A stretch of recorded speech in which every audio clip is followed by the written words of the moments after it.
اعوذ باللہ من الشیطان الرجیم، بسم اللہ الرحمن الرحیم۔ تمام دیکھنے والوں اور سننے والوں کو جو یہ ویڈیو دیکھ رہے ہیں ان کو میری طرف سے باادب السلام علیکم۔ امید ہے کہ آپ نے جواب میں وعلیکم السلام بھی کہا ہوگا۔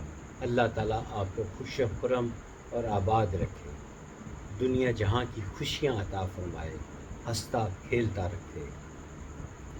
میں اپنے زندگی کے واقعات آپ کے ساتھ شیئر کرتا رہتا ہوں، اسلامی واقعات شیئر کرتا رہتا ہوں۔ آپ کی حوصلہ افزائی مجھے مجبور کرتی ہے کہ میں کچھ نئی باتیں آپ کے ساتھ شیئر کروں۔ میں نے تھوڑی دیر پہلے ایک ذاتی اچھا سا پیارا سا واقعہ شیئر کیا تھا، تو میں اس میں ایک اور واقعہ شیئر کرنا بھول گیا، تو میں نے فیصلہ کیا کہ میں دوبارہ ابھی اسی وقت ایک ویڈیو بناتا ہوں تو آپ تک پہنچاتا ہوں۔ امید ہے کہ آپ کو پسند آئے گی۔ میں اکثر ذکر کرتا ہوں کہ اللہ تعالیٰ کے میرے پہ بڑے کرم ہیں، بڑے احسانات ہیں، بہت احسانات ہیں، جس کا میں اللہ کا ساری زندگی شکر ادا کروں تو شکر ادا نہیں کر سکتا، میں اس اہل نہیں ہوں۔ اللہ نے بڑے کرم کیے۔ ابھی آپ کو میں نے کئی دفعہ بتایا ہے کہ لوگ تہجد کے وقت مجھے فون کرتے ہیں کہ ہم حرم پاک میں تہجد پڑھا ہے اور آپ کے لیے دعائے خیر کی ہے۔ کوئی مسجد نبوی میں کہتا ہے کہ میں نے فجر کی نماز پڑھی ہے اور آپ کے لیے دعا کی ہے۔ کوئی زیارات پہ جاتا ہے، وہاں میرے لیے دعا کرتا ہے۔ کوئی سفر اگر بیرون ملک سفر میں جاتا ہے تو کہتا ہے میں جہاز میں بیٹھا ہوں، سفر شروع ہونے والا ہے تو میں آپ کے لیے دعا کر رہا ہوں۔ تو یہ اللہ کا کرم نہیں تو اور کیا ہے؟ میں بھی آپ کے لیے دعا گو ہوں، آپ بھی مجھے اپنی دعاؤں میں یاد رکھا کریں۔ دعاؤں کا تبادلہ ہوتے رہنا چاہیے، دعاؤں سے پیار محبت بڑھتا ہے، اللہ تعالیٰ بھی خوش ہوتے ہیں۔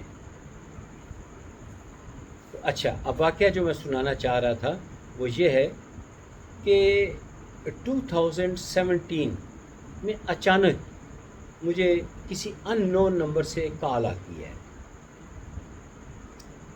دوسری طرف سے ایک لیڈیز تھی، نام مجھے ان کا اب یاد نہیں، یاد بھی شاید کہیں ریکارڈ میں پڑا ہو، بہت 2017 کی بات ہے، مجھے تو یاد نہیں ہوگی۔ تو انہوں نے مجھے کہا کہ آپ ہمارے ساتھ میں نے اپنی طرف سے انہوں نے کہا کہ میرے ساتھ عمرہ کرنا چاہتے ہیں، میں نے آپ کے کچھ لیکچر سنے ہیں، مجھے بہت اچھا لگا۔ تو میں نے کہا آپ کے خاوند حیات ہیں؟ انہوں نے کہا نہیں، میرے خاوند حیات نہیں ہیں۔ تو میں نے کہا میں آپ کے ساتھ عمرہ نہیں کر سکتا، آپ اپنے بیٹے کے ساتھ یا اپنے بھائی کے ساتھ کر سکتی ہیں، میرے ساتھ نہیں کر سکتی، کیونکہ میں آپ کے لیے نامحرم ہوں، تو محرم کا ہونا ضروری ہے۔ تو ان کو شاید اس بات کا پتہ نہیں تھا۔ انہوں نے کہا میں نے بڑا اچھا انتظام کیا ہے، تو ہم کچھ لوگ جا رہے ہیں، اگر آپ اس میں شامل ہونا چاہیں تو ہو سکتے ہیں۔ میں نے معذرت کر لی، میں نے کہا میرے لیے خوشی کی بات ہے، لیکن میں آپ کے ساتھ نہیں کر سکتا۔ لیکن ان کا دوبارہ فون آیا کہ بھئی مجھے بیٹے نے بتایا ہے کہ ایک آپشن اور موجود ہے، آپ پاکستان میں یہ ٹیلی فون نمبر ہم آپ کو دے رہے ہیں، کچھ بندے ہمیں پاکستان سے جوائن کر رہے ہیں۔ ہاں میں یہ بات بتا دوں، یہ کال انگلینڈ سے تھی، انگلینڈ سے کال تھی۔ تو انہوں نے مجھے بتایا کہ کچھ لوگ ہمیں پاکستان سے جوائن کر رہے ہیں اور کچھ لوگ ہم انگلینڈ سے آ رہے ہیں، ایک ہی دن پہنچیں گے اور ایک ہی ہوٹل میں ٹھہریں گے، تو ہم آپ کو ایک ٹیلی فون نمبر دیتے ہیں، پاکستان میں ایک آدمی ہے جو عمرے کے لیے لوگوں کو بھجواتا ہے، تو آپ ان کے ساتھ رابطہ کریں، وہ کہہ رہے آپ انڈیپینڈنٹلی اپنا عمرہ کر لیں، آپ کے لیے تو کوئی پابندی نہیں محرم کی۔ میں نے کہا کوئی پابندی نہیں۔ پھر مجھے اپنی خوش قسمتی پہ رشک آیا۔ میں نے اس پراپرٹی ڈیلر کو ٹریول ایجنٹ کو ٹیلی فون کیا اور حوالہ دیا۔ اس نے کہا کہ ہاں مجھے ٹیلی فون آ چکا ہے، آپ بتائیے کہ کب اور کس وقت جانا چاہتے ہیں۔ میں نے کہا کہ کچھ لوگوں نے آپ سے رابطہ کیا ہوگا جنہوں نے اس گروپ کے ساتھ جوائن کرنا ہے، مجھے بھی انہی میں شامل کر لیجیے۔ اس نے کہا جی ہو گیا۔ میں نے پوچھا اخراجات کے بارے میں، تو انہوں نے بتایا کہ اخراجات کے بارے میں مجھے ٹیلی فون آ چکا ہے، تمام اخراجات کی ذمہ داری میری طرف سے ہے، مجھے پیسے سمجھ لیں مل گئے ہیں، آپ نے زاد راہ کے طور پر کچھ رقم لے کر جانی ہے تو لے جائیے۔ میں نے مقررہ تاریخ پر مختصر سا سامان اٹھایا اور اپنی زوجہ محترمہ، والدہ محترمہ اور بہن بھائیوں سے اجازت طلب کی اور عمرے کے لیے روانہ ہو گیا۔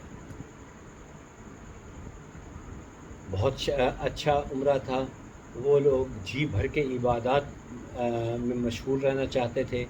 21 دن کا انہوں نے عمرہ اپنے لیے کیا ہوا تھا، 21 دن ہی انہوں نے میرے لیے بھی رکھے ہوئے تھے۔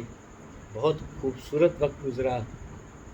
اور میں یہاں ایک بات بتاؤں کہ جب میں مکہ پہنچا تو مجھے ہوٹل والے نے بتایا کہ آپ کے جو ساتھی ہیں وہ عمرے کی غرض سے جا چکے ہیں، آپ نے احرام پہنا ہوا ہے، اگر آپ نے تھوڑی سی سستی کی یا کمرے میں آرام کیا تو آپ عمرے سے رہ جائیں گے۔ اس وقت آپ کا جذبہ بھی جوان ہے، سستی نہ دکھائیں، ہمت کریں اور آپ عمرہ کر لیں۔ لیکن شاید وہ بچہ یہ بات نہیں جانتا تھا کہ میری کمر میں شدید درد تھی، ٹانگیں اٹھا کر چلنا بہت مشکل تھا۔ میں اس کے ساتھ اپنا یہ عذر پیش کیا۔ اس نے کہا یہ میری ذمہ داری نہیں، یہ میری پریشانی نہیں ہے۔ بہرحال ہم سب کو یہی مشورہ دیتے ہیں کہ سامان یہاں رکھیں، سامان کی ذمہ داری ہماری، عمرہ کا رہیں، یہ سب سے زیادہ ضروری ہے۔ میں عمرہ کرنے کے لیے جب نکلا تو فوری طور پہ تو عصر کی نماز کا وقت ہو رہا تھا۔ عصر کی نماز پڑھی، لڑکھڑاتا، پاؤں کھینچتا بڑی مشکل میں حرم پاک پہنچا تو مغرب کی اذان شروع ہو گئی۔ مغرب کی نماز حرم پاک کے باہر لوگ جو نماز پڑھ رہے تھے وہاں پڑھی۔ میں اب اندر داخل ہونا چاہتا تھا، تھکاوٹ سے بہت برا حال تھا۔ لوگ خوشی کے ساتھ بغیر مانگے جوس کے گلاس، دودھ کے گلاس، وہ لبن جن کو بولتے ہیں، وہ پیش کر رہے تھے۔ میں نے بلا جھجک وہ پیا۔ سب سے پہلے تو جو لوگ نماز مغرب پڑھ کے باہر آ رہے تھے، اکثر لوگ نماز مغرب کے بعد باہر آتے ہیں اور شام کا کھانا کھاتے ہیں، تو کافی تعداد میں لوگ باہر آئے۔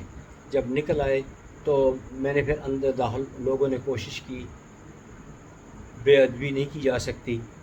جیسے ہی مغرب عشاء کی اذان ہوئی تو اجازت ملی، میں بھی اندر داخل ہوا، نئے سرے سے وضو کیا اور سب سے پہلے تو نماز عشاء ادا کی۔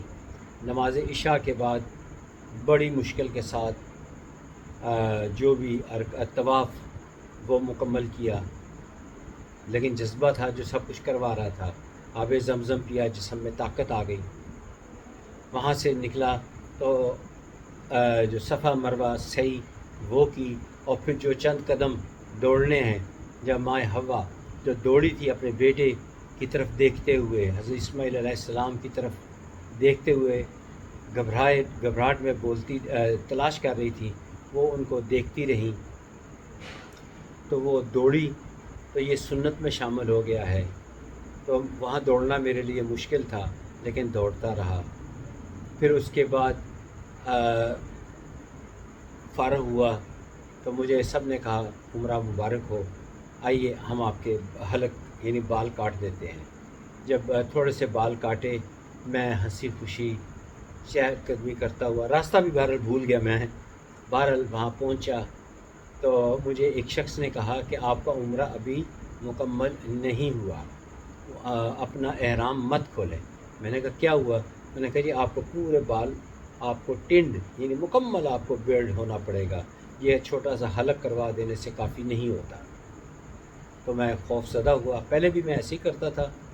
تو بہرحال میں پھر نکلا اور تھکاوٹ اتنی زیادہ کہ جو میرے الفاظ میں بیان نہیں ہو سکتی۔ میں جیسے تیسے پوچھا بھی کہاں ہے، اس نے کہا اس طرف گلی مڑے، اس طرف مڑے تو سامنے آپ کو آدمی نظر آ جائے گا۔ میں وہاں پہ جا کر کرسی پہ گر گیا، پھر اس نے کہا کہ آئیے آپ کی باری ہے۔ تو جیسے اس نے مجھے بلایا اور میں بڑی ہمت کر کے، تھکاوٹ سے بہت برا حال تھا، میں وہاں پر کرسی پہ بیٹھا، میرا اس نے ٹن جو ہوتی ہے وہ کر دی۔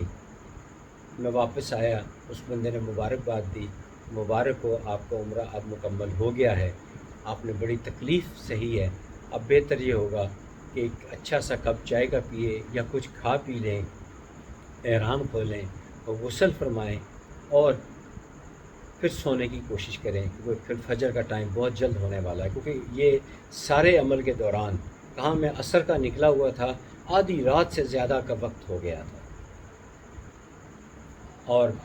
اور میں یہ ایک واقعہ، اگر آپ اس کو خود نمائی نہ سمجھیں، میں دکھاوے کے لیے یہ واقعہ نہیں سنا رہا، میں آپ کو ایک مثال دے رہا ہوں تاکہ آپ لوگ بھی یہ کام کریں، اور لوگ کرتے ہیں۔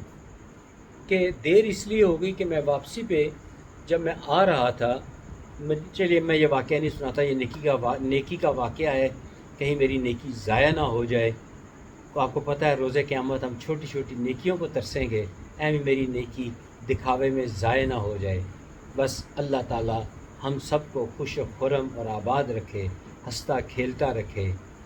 اللہ تعالیٰ ہم سب پر خوب رحمانی اپنی فرمائے، کریمی فرمائے۔ یا اللہ، میں کیا بتاؤں، میں بہت کچھ آپ کو بتانا چاہتا ہوں۔ آپ میری ویڈیو کو سبسکرائب کر لیں، آپ کو میری ویڈیو ڈھونڈنی نہیں پڑے گی، آٹومیٹیکلی پہنچتی جائے گی، اور کچھ نہ کچھ اچھا ضرور ملے گا آپ کو انشاءاللہ تعالی۔ آپ کو ضرور اچھا ملے گا۔ آپ کو میں کچھ ایسی چیزیں بتاؤں گا کہ جو خوشیاں اللہ تعالیٰ نے مجھے عطا کی ہیں وہ آپ کو بھی عطا ہوگی انشاءاللہ تعالیٰ۔ اگلی ویڈیو تک اجازت دیجیے، پھر آپ سے ملاقات ہوگی۔ بہت شکریہ، خدا حافظ، السلام علیکم۔